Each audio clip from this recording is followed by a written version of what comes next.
Del Evangelio según San Marcos. En aquel tiempo enviaron a Jesús unos fariseos y partidarios de Herodes para casarlo con una pregunta. Se acercaron y le dijeron: Maestro, sabemos que eres sincero y que no te importa de nadie, porque no te fijas en lo que la gente sea, sino que enseñas el camino de Dios sinceramente. ¿Es lícito pagar impuesto al César o no? ¿Pagamos o no pagamos?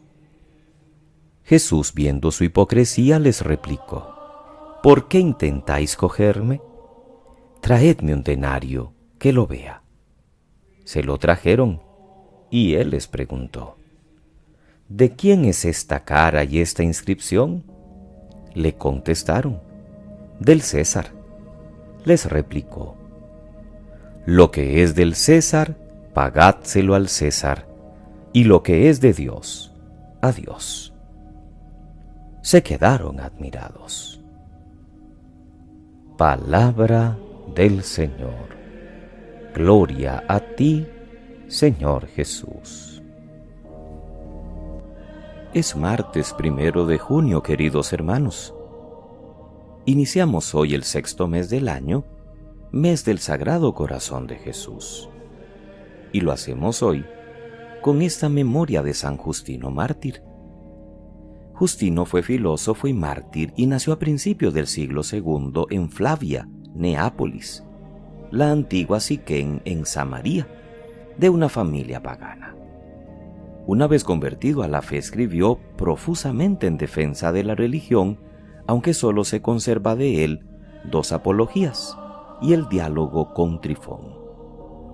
Abrió una escuela en Roma, en la que sostuvo públicas disputas, y sufrió el martirio, junto con sus compañeros en tiempos de Marco Aurelio, hacia el año 165.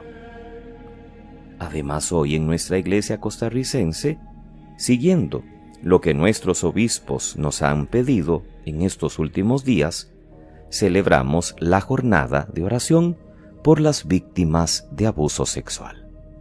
Estamos en la semana 10ª del tiempo ordinario.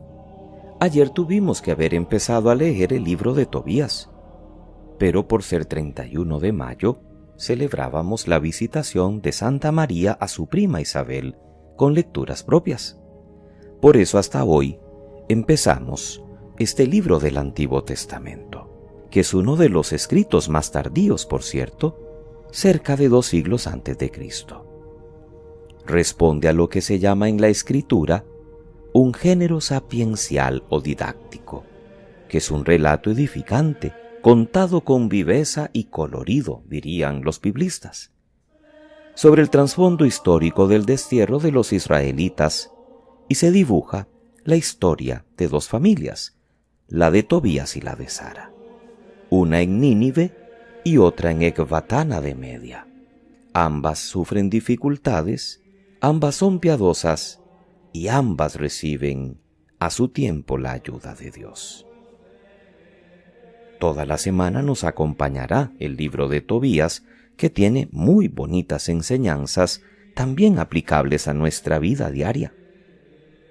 El texto de hoy, en el capítulo 2, sigue la historia que iniciara ayer contándonos sobre Tobías, el padre del joven Tobías, que al fin de cuentas será personaje importante y principal de este libro.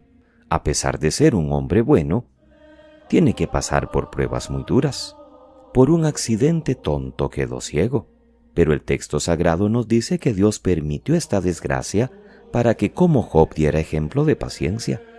Y a fe que es ejemplar la reacción del buen hombre, que sigue dando gracias a Dios a pesar de que sus parientes se burlan de él, e inclusive su mujer también pierde la paciencia y tiene pronto un duro trato con su marido, que quizás también fue poco oportuno en preguntar sobre cómo había adquirido un cabrito. Hay un paralelismo grande entre Tobías y Job, subrayado claramente por el libro por la reacción de ambos ante las desgracias que les suceden. ¿Nosotros cómo reaccionamos ante las pruebas que nos depara la vida? Hay temporadas en que parece que se acumulan las malas noticias y no tenemos suerte en nada, o salud, o familia, o trabajo, o esto que hemos vivido este año y medio, ¿nos rebelamos ante Dios? ¿O hacemos como Tobías, como el mismo Job, seguimos confiando en Él día tras día? Un cristiano creyente no se muestra agradecido a Dios solo cuando todo le va bien, sino también cuando le acontece alguna desgracia. No solo cuando el ambiente le ayuda, sino también cuando los comentarios de los demás son irónicos y hasta hostiles. Un buen cristiano no debe perder nunca el humor ni la esperanza por nada. Debe dejar siempre abierta la puerta a la confianza en Dios.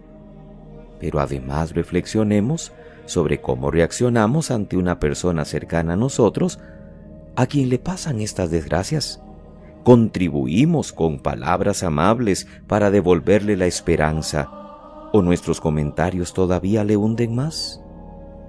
El texto de Marcos en el capítulo 12 nos narra hoy este trozo singular que Marcos nos describe quizás un poco más escueto que los demás evangelistas. Sin embargo, sí dice que hay una comisión de fariseos y partidarios de Herodes que vienen a tender una trampa a Jesús. Y aunque la apariencia se ha de preguntar con sinceridad, al final son descubiertos por el mismo maestro. El asunto de los impuestos pagados a Roma era espinoso, porque venía a ser como un símbolo y recordatorio de la potencia ocupante. No olvidemos que el Imperio Romano era el que regía sobre aquella región de Palestina, y había que pagar impuesto, lo que causaba gran molestia entre el pueblo. Por eso, si Jesús responde que no, lo podían acusar de revolucionario, y si decía que sí, se ponía en contra de su propia nación. Y Jesús responde saliendo con elegancia. A veces ante preguntas de economía o política, o cuando ve que sus interlocutores no son sinceros, prefiere no contestar, o lo hace a su vez con otras preguntas. Ya lo explicábamos también el sábado, ante aquella pregunta que el mismo maestro hace para silenciar a los que le han cuestionado sobre su autoridad. Jesús ni afirma ni niega lo de los tributos. Da una lección de cómo debe conjugarse lo político y lo religioso. Al César lo que es del César, pero a Dios lo que es de Dios. Y es bueno distinguir los planos. Los judíos tenían la tendencia a confundir lo político con lo religioso. En el Antiguo Testamento la estructura de la monarquía parecía conducir a esa confusión. La espera mesiánica, la que tienen Pedro y los otros discípulos, son buenos ejemplos de ello, pues identificaban salvación espiritual con política o económica, cosa que una y otra vez Jesús tiene que corregir, llevándoles a la concepción mesiánica que él tenía. El César es autónomo. Cristo a su tiempo pagará el tributo por sí y por Pedro. Pero Dios es el que nos ofrece los valores fundamentales, los valores absolutos. Todos hemos sido creados a imagen de Dios. Somos semejanza de Él. Y esto es más importante que el emperador. Jesús no niega lo humano. Denle al César lo que le corresponde al César, pero lo relativiza. Pero den a Dios lo que es de Dios. Las cosas humanas tienen su espera. Los problemas técnicos piden soluciones técnicas, pero las cosas de Dios tienen también su espera y su prioridad. No es bueno identificar los dos niveles, aunque tampoco haya que contraponerlos. No es bueno ni servirse de lo religioso para los intereses políticos, como lamentablemente sucedió en la última elección aquí en nuestro país, ni de lo político para servirse de lo religioso. No se trata de sacralizarlo todo en aras de la fe, pero tampoco de olvidar los valores éticos y cristianos en aras de un supuesto progreso ajeno al plan de Dios. También nosotros podríamos caer en la trampa de la moneda, dando insensiblemente más importancia de la debida a lo referente al bienestar material por encima del espiritual. Un cristiano es en parte un ciudadano pleno que está comprometido en los varios niveles de la vida económica, profesional y política, pero es sobre todo creyente y en su escala de valores, sobre todo en casos de conflicto, debe dar preeminencia a las cosas de Dios. Debemos obedecer antes a Dios que a los hombres. El magisterio social de la Iglesia, antes y después del Concilio Vaticano II, nos ha ayudado a equilibrar maravillosamente los dos niveles, el del César y el de Dios, de modo que el cristiano pueda realizar en sí mismo una síntesis madura entre ambos. Que pasen muy feliz martes, queridos hermanos. Que Dios les bendiga.